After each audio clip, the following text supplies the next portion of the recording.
Good morning, student. Here we will discuss a new topic,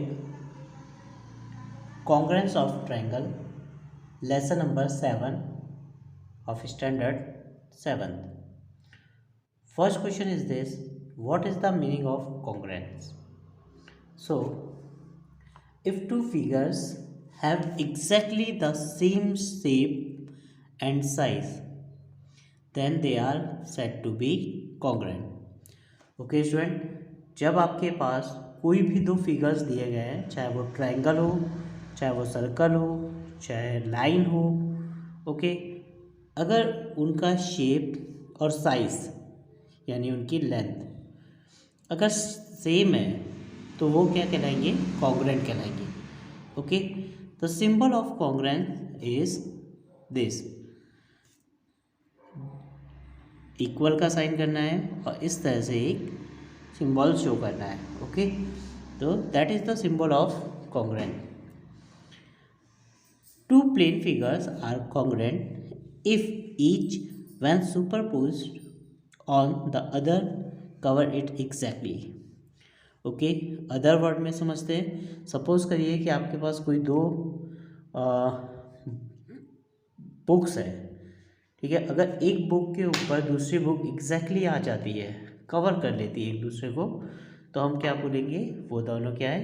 congruent है. Right. जैसे आप maths की दो बुक लीजिए और एक दूसरे के ऊपर रखिए, तो आपको दिखेगा कि आप जब दोनों बुक्स को एक दूसरे के ऊपर ऐसे ओवरलैप करेंगे तो दोनों बुक्स में से आपको सिर्फ एक ही बुक दिखाई पड़ेगी. जब आप फ्रंट से देखेंगे तो भी एक दिखेगी और बैक साइड से देखेंगे तो भी एक ही दिखेगी. तो that means the books are congruent. Okay, तो यहाँ पे हम समझ सकते हैं कि जब भी दो फिगर्स एक दूसरे के ऊपर कंप्लीटली ओवरलैप करें तो हम लोग उसे क्या बोलेंगे? Congruent figure. Right. According to geometrical terms, two line segments AB and CD are congruent if they have equal length. Okay student, अगर हमारे पास दो लाइन सेगमेंट्स हैं, लाइन सेगमेंट AB और लाइन सेगमेंट CD, ये दोनों तब कॉन्ग्रुएंट कहलाएंगी अगर इनके मेजरमेंट सेम हो. लेट करिए कि अगर AB 6 सेंटीमीटर है तो CD भी हमारा 6 सेंटीमीटर होगा, तभी ये दोनों क्या कहलाएंगे? Congruent. Congruent meaning same. Okay, जैसे हम लोग मैथ्स में इक्वल वर्ड यूज़ करते हैं, वैसे ही हम लोग ज्योमेट्रिकल टर्म्स के लिए कॉन्ग्रुएंट वर्ड का यूज़ करते हैं. Okay, now two circles are congruent if they have same radius. दो सर्कल्स जो हैं वो कब कॉन्ग्रुएंट होंगे? जब उनकी रेडियस सेम हो. अगर मान लीजिए कि हमने यहाँ पे 2 सेंटीमीटर रेडियस का एक सर्कल ड्रॉ किया है और दूसरा सर्कल भी 2 सेंटीमीटर का है, तो वो दोनों सर्कल्स आपस में क्या कहलाएंगे? कॉन्ग्रुएंट.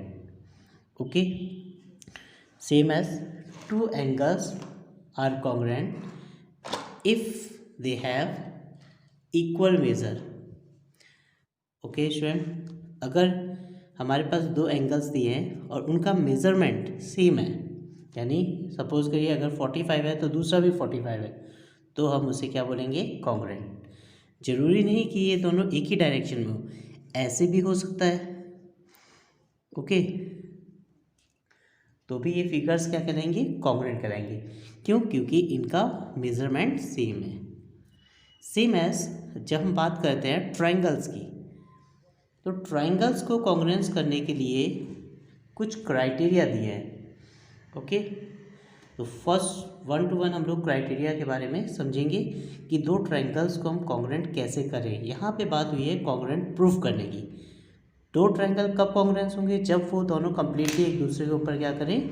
ओवरलैप कर जाए, यानी एक के ऊपर दूसरा कंप्लीटली फिट बैठ जाए. ओके, उसकी साइड्स, उसके एंगल्स सब क्या हों? सेम हो, तो वो दोनों ट्रायंगल्स हमारे क्या बन जाएंगे? कॉन्ग्रुएंट. पर जब हम मैथ्स में आते हैं तो मैथ्स में जब हम प्रूफ करते हैं तो हमें वहाँ पे क्या है? कुछ क्राइटेरिया यूज़ करने पड़ते हैं. उन क्राइटेरियाज के अकॉर्डिंग हम लोग ट्रायंगल को इक्वल प्रूफ कर सकते हैं या फिर कॉन्ग्रुएंट प्रूफ कर सकते हैं. ओके,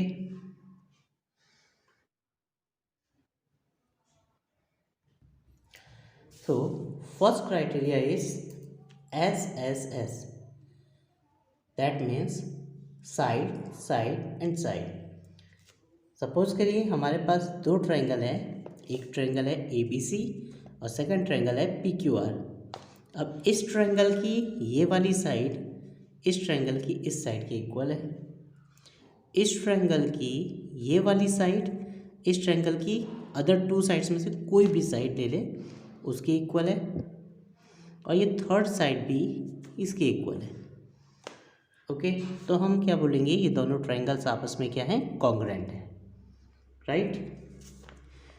यहाँ पे AB किसके इक्वल है, PQ के।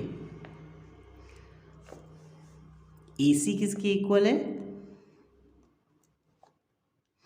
QR के। और BC किसके इक्वल है, PR के। ओके, तो यहाँ पे फर्स्ट रूल के अकॉर्डिंग अगर दो ट्रायंगल्स हैं और दोनों ट्रायंगल्स की आपस में साइड्स एक दूसरे की इक्वल है, जरूरी नहीं कि इस साइड में ये वाली साइड है तो इधर भी यही वाली साइड हो, ऐसा कोई ज़रूरी नहीं है, कोई भी साइड, ठीक है, आपस में अगर इक्वल है यानी इसकी 3 साइड्स और इसकी 3 साइड्स आपस में इक्वल हैं तो वो दोनों ट्रायंगल कॉन्ग्रुएंट कहलाएंगे। क्लियर, तो यानी कि कौन सा क्राइटेरिया लगेगा, SSS, side side side criteria के थ्रू हम बोल सकते हैं कि दोनों ट्रायंगल कॉन्ग्रुएंट है। तो इसमें हमें बाकी ढूंढने की कोई ज़रूरत नहीं पड़ेगी, ऑटोमेटिकली दोनों ट्रायंगल क्या होंगे, कॉन्ग्रुएंट हो जाएंगे। Second criteria is SAS, side angle side. जैसे कि इस क्राइटेरिया से ही पता चलता है कि दो साइड्स है और उनके बीच में एंगल। सपोज करिए इस ट्रायंगल की ये साइड और इस ट्रायंगल की ये साइड इक्वल है, ये लेट किया है हमने। इस ट्रायंगल की ये वाली साइड और इस ट्रायंगल की ये वाली साइड आपस में क्या है, इक्वल है, और इस ट्रायंगल से इंक्लूडेड यानी इन दोनों साइड के बीच में आने वाला एंगल और इस साइड और इस साइड के बीच में आने वाला एंगल अगर आपस में इक्वल है तो हम बोलेंगे ट्रायंगल्स कॉन्ग्रुएंट है। ओके, यहाँ पे देखिए इस ट्रायंगल की ये वाली साइड यानी AB उस ट्रायंगल की कौन सी साइड के इक्वल है, PR के।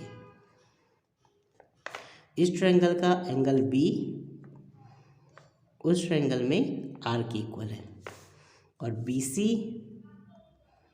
किसके इक्वल है, QR के। तो हम बोल सकते हैं by SAS criteria this triangles are equal. Okay, पर सपोज करिए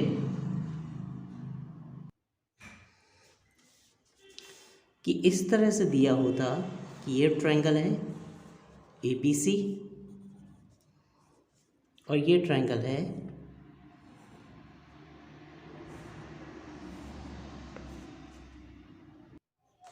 PQR। ये ABC है और ये PQR है। अब इसकी ये साइड और इसकी ये वाली साइड हमने की थी, इसकी ये वाली साइड और इसकी ये वाली साइड, इसका ये वाला एंगल, पर इसमें ये एंगल ना हो के ये एंगल इक्वल है, ठीक है, ये साइड इक्वल है, ये साइड इक्वल है, ये साइड इक्वल है, ये साइड इक्वल है। तो ये ट्रायंगल इस ट्रायंगल के अकॉर्डिंग इस क्राइटेरिया से इक्वल नहीं होगा, क्योंकि according to this criteria side angle and side यानी कि एंगल जो है वो साइड्स के बीच में आना चाहिए। तो यहाँ पे तो बीच में है, पर यहाँ पे ये साइड है, ये साइड है, पर एंगल कहाँ है, बाहर की तरफ है। तो ये दोनों ट्रायंगल आपस में कॉन्ग्रुएंट नहीं होंगे according to this criteria. Okay, now the third criteria is ASA यानी कि एंगल साइड एंगल। ओके, तो सेम एज यहाँ पे ये 2 एंगल्स हैं और उनके बीच की साइड इक्वल होनी चाहिए। सपोज करिए इस ट्रायंगल में N है और इस ट्रायंगल में इसका कोरोस्पोंडिंग एंगल ये है, कोरोस्पोंडिंग मीन्स इसी के जैसा दूसरा। ओके, इस ट्रायंगल में O है और इसमें Q है। तो अगर हम ये क्राइटेरिया यूज़ करना चाहते हैं तो इसके लिए इस एंगल और इस एंगल से इंक्लूडेड साइड ये है, इंक्लूडेड मीन्स जॉइंट साइड यानी NO। अगर NO इस साइड की NO साइड इस साइड की QR के इक्वल है तो ये दोनों ट्रायंगल कॉन्ग्रुएंट हो जाएंगे बाय ASA। ओके, यानी कि हम लिखेंगे यहाँ पे angle N is equals to angle R, side NO equals to QR and angle O equals to angle Q। तो इस तरह से ये दोनों ट्रायंगल्स कॉन्ग्रुएंट होंगे बाय ASA रूल। क्लियर?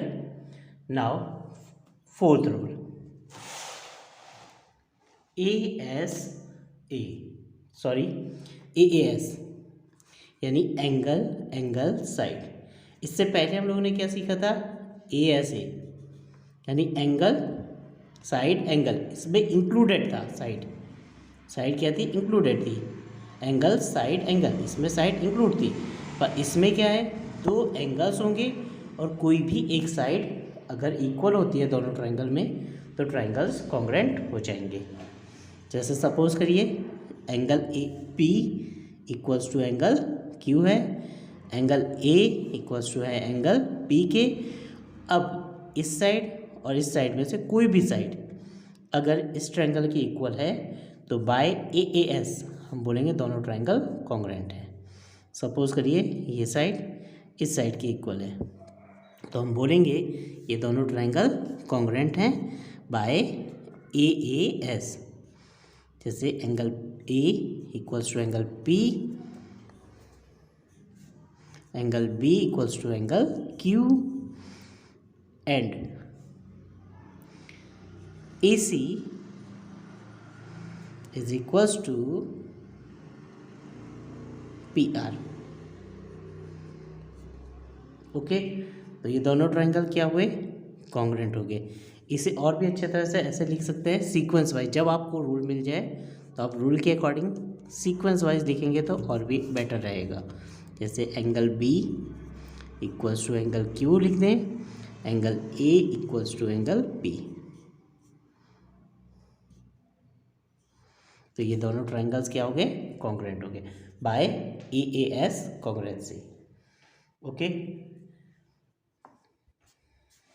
अच्छा सपोज करिए कि ये साइड इक्वल होती, ये साइड इस साइड की इक्वल होती तो हम इसमें कौन सा क्राइटेरिया लगा सकते थे? ये वाला लगा सकते थे ASA।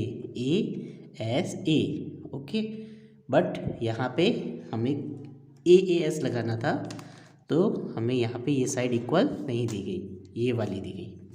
ओके, ये भी हो सकती है कि ये साइड इसके इक्वल हो। ओके, तो उसमें कोई इश्यू नहीं है, आप कोई भी साइड्स ले सकते हैं। Now the last criteria is RHS. RHS means right angle, hypotenuse and side. जब हमारे पास कोई भी दो राइट एंगल ट्रायंगल दिए हैं तो उसमें अगर हमें कॉन्ग्रुएंसी ढूंढनी है तो सबसे पहले हम देखते हैं कि यहाँ पे 90 डिग्री है तो दोनों में राइट एंगल इक्वल है, यानी एंगल B इक्वल्स टू है एंगल Q के। देन हम देखेंगे that is hypotenuse. If hypotenuse are equal, जैसे इसका हाइपोटेनियस है AC और इसमें हाइपोटेनियस है PR, अगर ये दोनों आपस में इक्वल है देन अदर टू साइड्स में से कोई भी साइड हम ले सकते हैं। जैसे इस ट्रायंगल की ये साइड और इस ट्रायंगल में सपोज कर लीजिए ये साइड अगर आपस में इक्वल है तो हम बोलेंगे दोनों ट्रायंगल्स कैसे हैं? कॉन्ग्रुएंट हैं। ओके, तो ये दोनों ट्रायंगल कॉन्ग्रुएंट हो गए by RHS congruency. Okay student, तो यहाँ पे आपने सीखा है कि हम ट्रायंगल्स को कैसे कॉन्ग्रुएंट प्रूव कर सकते हैं। ओके, यहाँ पे आपका इंट्रोडक्शन फिनिश हो जाता है। Thank you.